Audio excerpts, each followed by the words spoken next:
The whole universe in 10 directions is one bright pearl.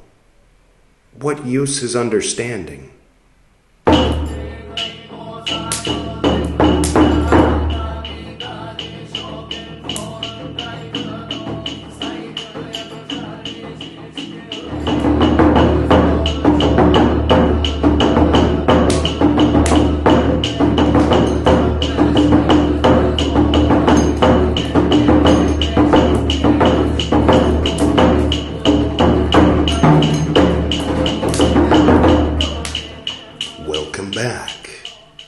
This is Buddhist Books Podcast, episode 257, and it's Zen Buddhism Part 6. So, what we're reading in the Zen Buddhism segment of Buddhist Books Podcast does not in any way really require or even much benefit from being caught up. You can watch part 6 by itself and never watch part 1 through 5 and probably get just as much out of it as you would if you watched part 3. But that said, there is a playlist called Zen Buddhism that I just want to make you aware of. Part 1 on that playlist is a movie reaction where you get to watch an edited down version of a movie called Zen that is about Eihei Dōgen. This is Eihei Dōgen here. And it's good. And then from the second episode of the Zen Buddhism playlist on, we're reading individual writings and lectures. Sometimes it's Dogen sitting with a quill writing. Other times he's giving lectures and a scribe is in the back writing it down. So that said, here's the playlist. It's called Zen Buddhism. You can check that out now or later. If you open out the description and scroll down, then you'll see the link there. So on Buddhist Books Podcast, for the past 100 episodes or so, what we've been doing is when it's episodes that end in 1, 2, 3, 4, or 6, 7, 8, 9, we're reading the Tipitaka, which is the original Pali pronunciation of Tripitaka, which might be more familiar to you. I know my autocorrect always tries to correct me when I type Tipitaka. It's like, surely you mean Tripitaka, right? Because autocorrect is uncultured. Anyway. And then with the episodes that end in 0, we read the life and liberation of Padmasambhava. He's sitting right here. And that is related to Tibetan Buddhism and Vajrayana Buddhism. It's Vajrayana, but Tibetan Buddhism specifically. Actually, it's Padmasambhava specifically. But it's what we're doing as far as Zen Buddhism, as far as Tibetan Buddhism on a regular basis. Now, the episodes that end in 5 are Shingon Buddhism. So 1 out of every 10 episodes is Shingon Buddhism, which is Japanese Vajrayana. And then 1 out of every 10 is Tibetan Buddhism. The other 8 generally are pre-sectarian early Buddhism with the Tipitaka. And then the Zen Buddhism episodes are floating. They're random. But lately I've been working them in among each set of 10. So,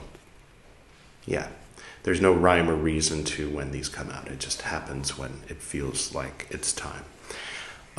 So you can check out the whole playlist. It starts with an introduction in which I explain in much more depth about the podcast and introduce myself and all of that. So here's the Buddhist Books playlist. And now, without further ado, we're going to play Deuter Nada Himalaya, the full album, and read what's next, which is called Ikka-No-Myoju, meaning one bright pearl. Now, before we begin the translation, here's some translator's notes, editor's notes.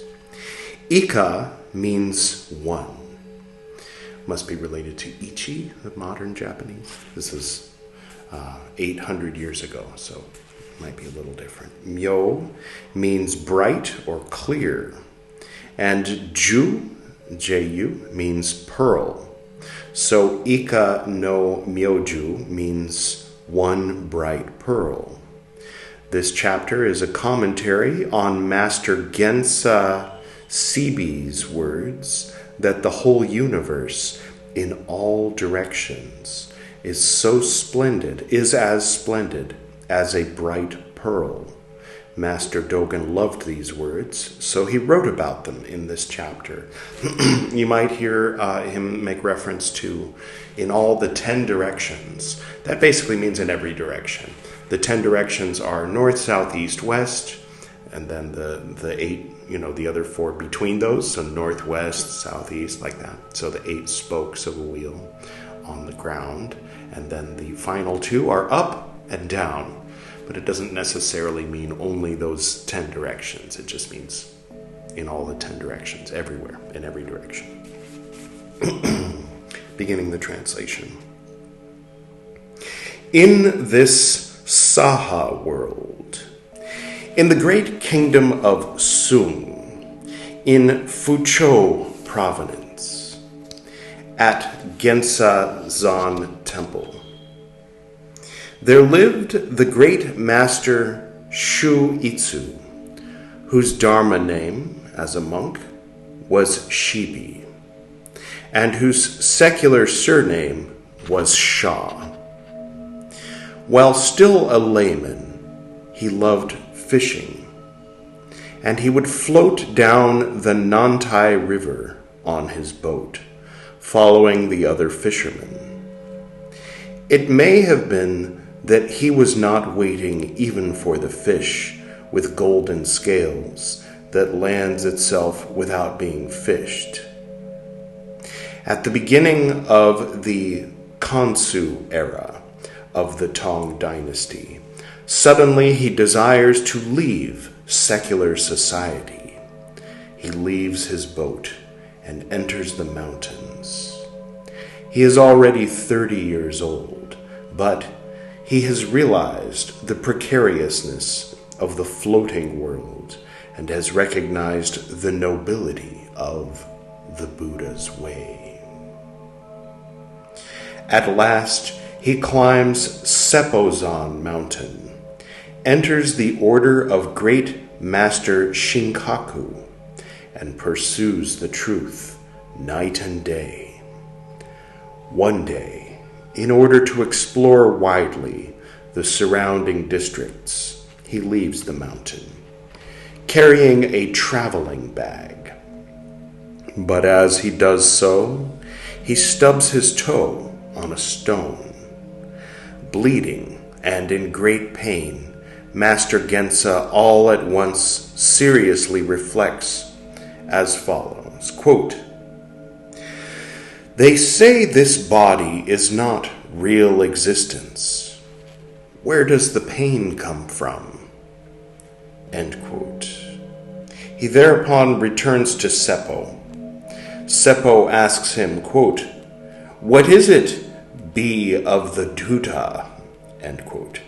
Gensa says, quote, "In the end, I just cannot be deceived by others." End quote. Seppo, loving these words very much, says, quote, "Is there anyone who does not have these words inside them? But is there anyone who can speak these words?" End quote. Seppo asks further, quote, "Be of the Duta. Why do you not go exploring?" End quote.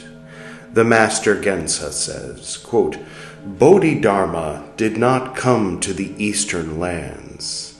The second patriarch did not go to the western heavens."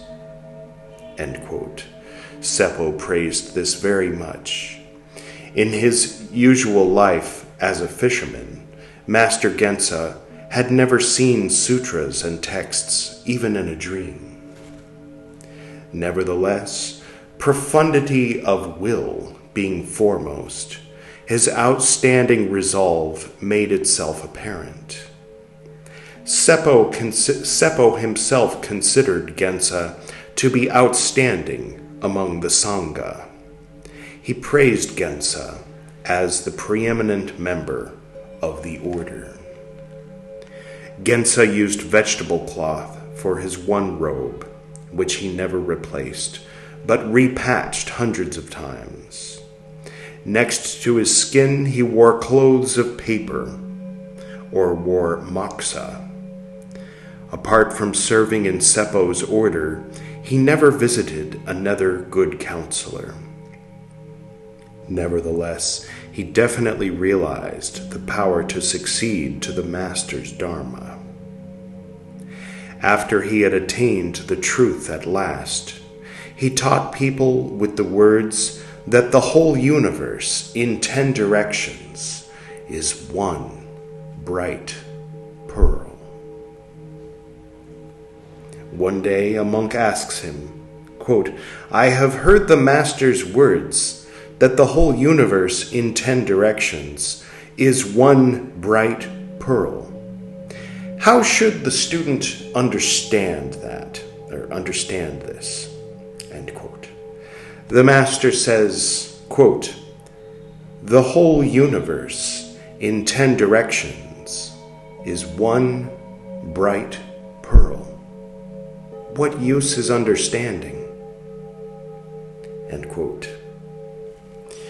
On a later day, the Master asks the question back to the monk, quote, "The whole universe in 10 directions is one bright pearl.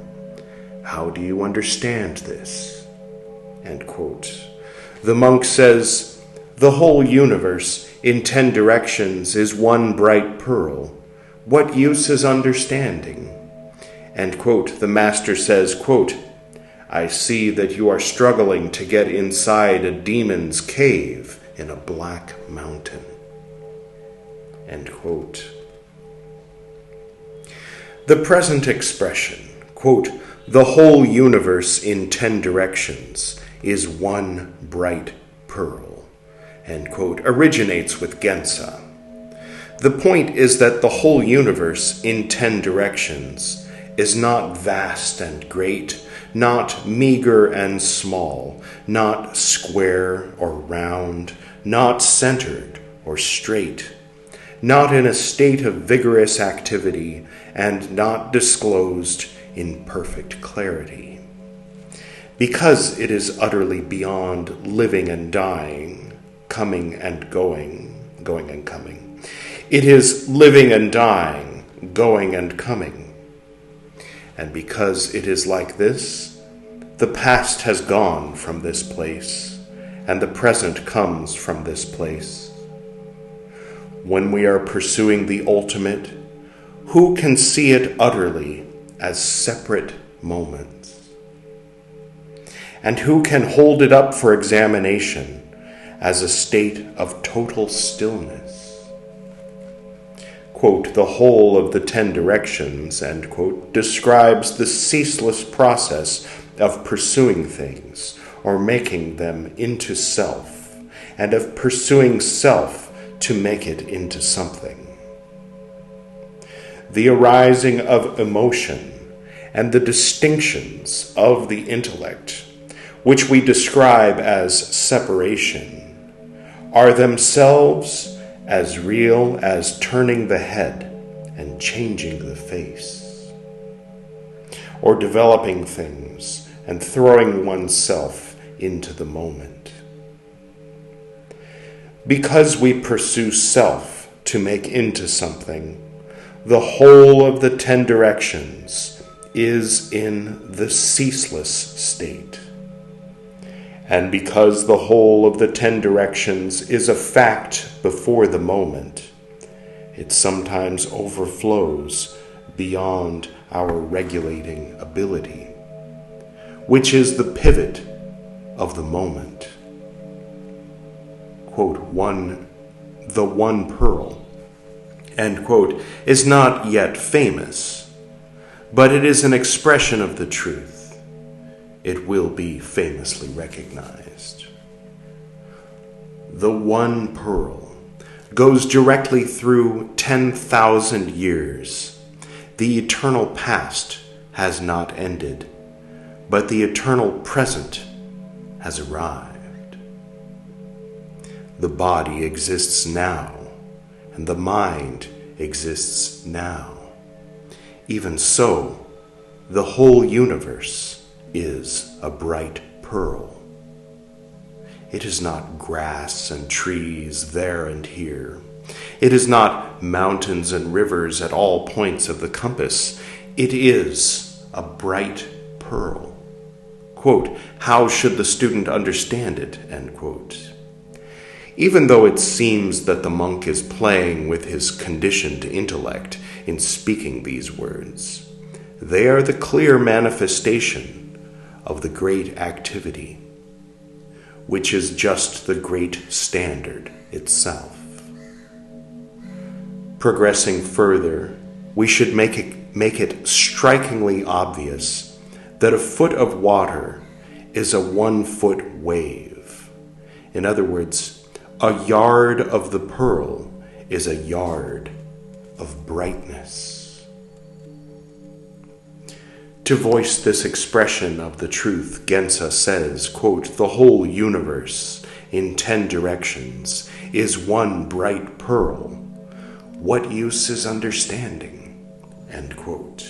This expression is the expression of truth to which Buddha succeeds Buddha, patriarch succeeds patriarch, and Gensa succeeds Gensa. If he wants to avoid this succession, while it is not true that no opportunity for avoidance exists, just when he is ardently trying to avoid it, the moment in which he speaks and lives is the total moment, conspicuously manifested before him. Gensa, on a subsequent day, asks the monk, quote, the whole universe in 10 directions is one bright pearl. How do you understand this? End quote. This says that yesterday Master Gensa was preaching the established rule, but his exhalations today rely upon the second phase. Today he is preaching an exception to the established rule. Having pushed yesterday aside, he is nodding and laughing. The monk says, quote, the whole universe in 10 directions is one bright pearl. What use is understanding? End quote. We might tell him, you are riding your adversary's horse to chase your adversary. When the eternal Buddha preaches for you, he is going among alien beings. We should turn back, light, and reflect for a while. How many cases and examples of, quote, what use is understanding, end quote, are there? We can tentatively say that while teaching and practice are 7 dairy cakes and 5 vegetable cakes, they are also, quote, south of the river Sho, end quote, and, quote, north of the river Tan, end quote. Gensa says, quote, I see that you are struggling to get inside a demon's cave in a black mountain, end quote. Remember, the face of the sun and the face of the moon have never changed places since the eternal past. The sun's face appears together with the sun's face, and the moon's face appears together with the moon's face. For this reason, Master Yakusan Igen said, quote, even if I say that the 6th moon is a very nice time of year, I should not say that my surname is Hot. End quote. Thus, the bright pearl's possession of reality and lack of beginning are limitless. And the whole universe in 10 directions is one bright pearl. Without being discussed as 2 pearls or 3 pearls, the whole body is one right Dharma eye. The whole body is real substance.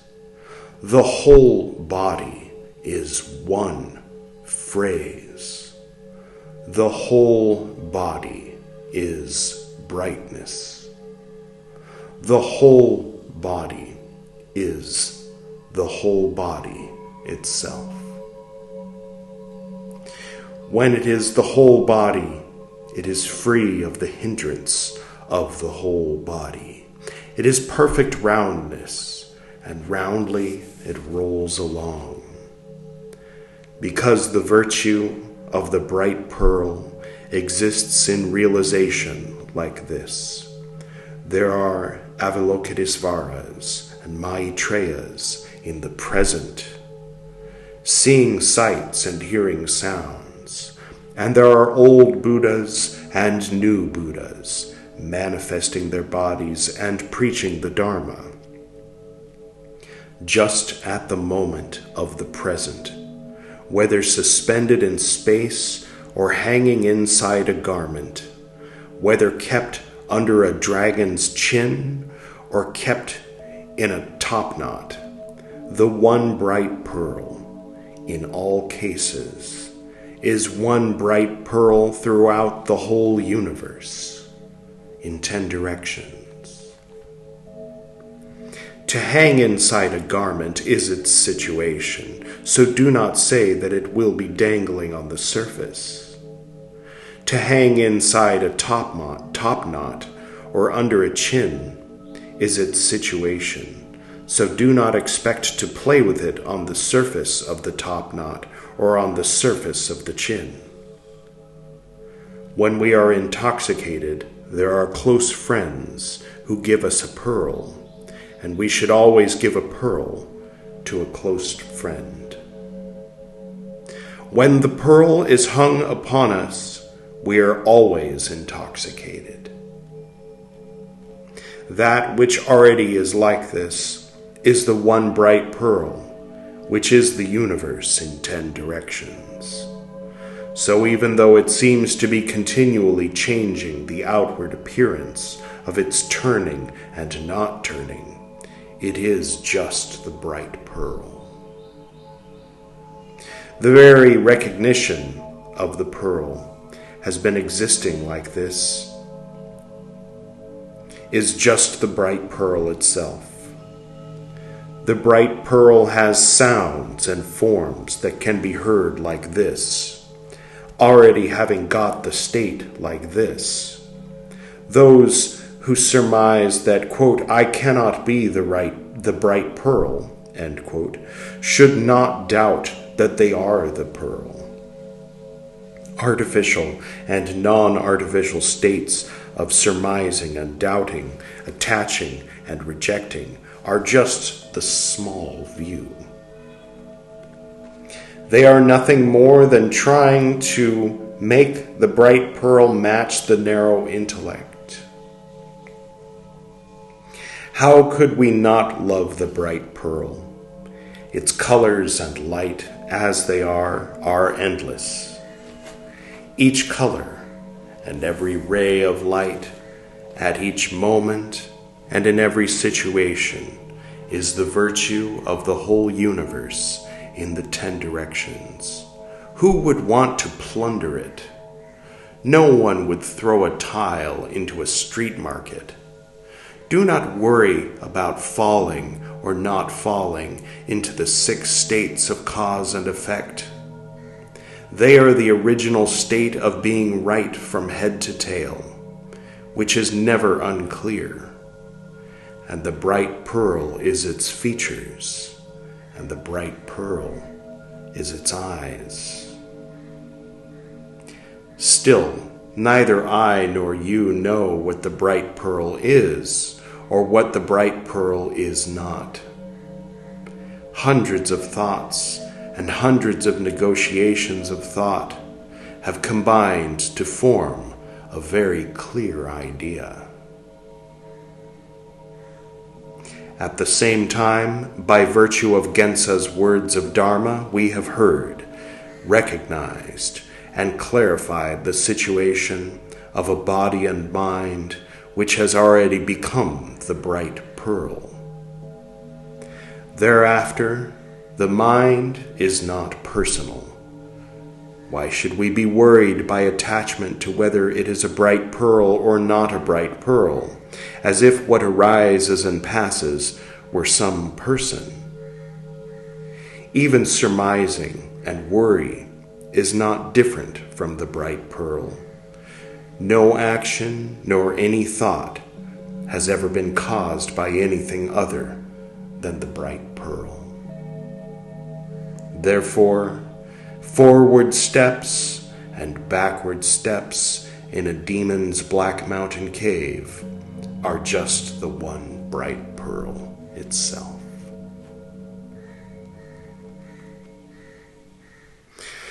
Shobogenzo Ikka-No-Myoju preached to the assembly at Kannon Dori Kosho Horinji Temple in the Uji district of Yoshu on the 18th day of the 14th lunar month in the 14th year of Kate, which is 1238. Copied in the prior quarters of Kippoji Temple in the Shibi country in the Yoshida district of Eshu on the 23rd day of the intercalary 7th month in the first year of Kangen, that is 1243. Attendant Bhiksu Ejo.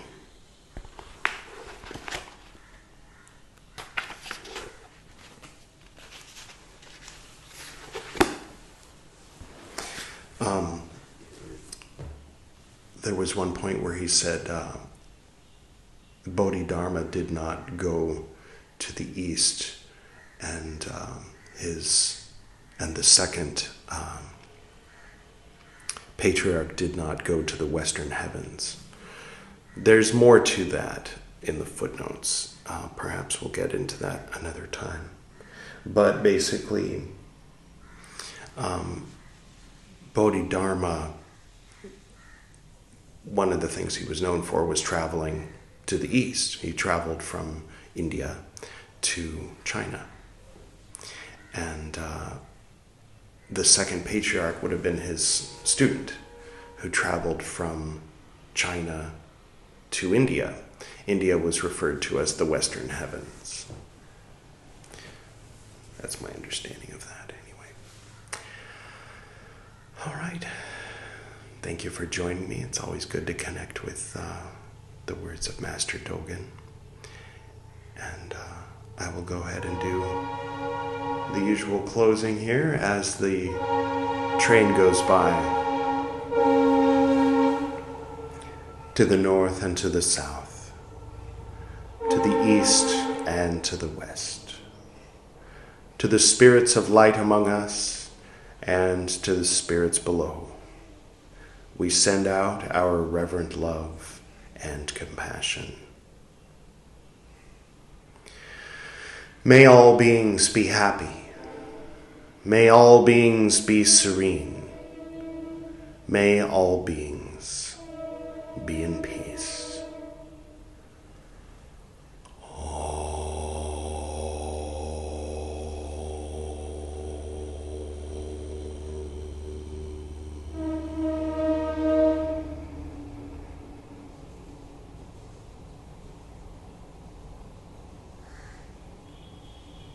Until next time.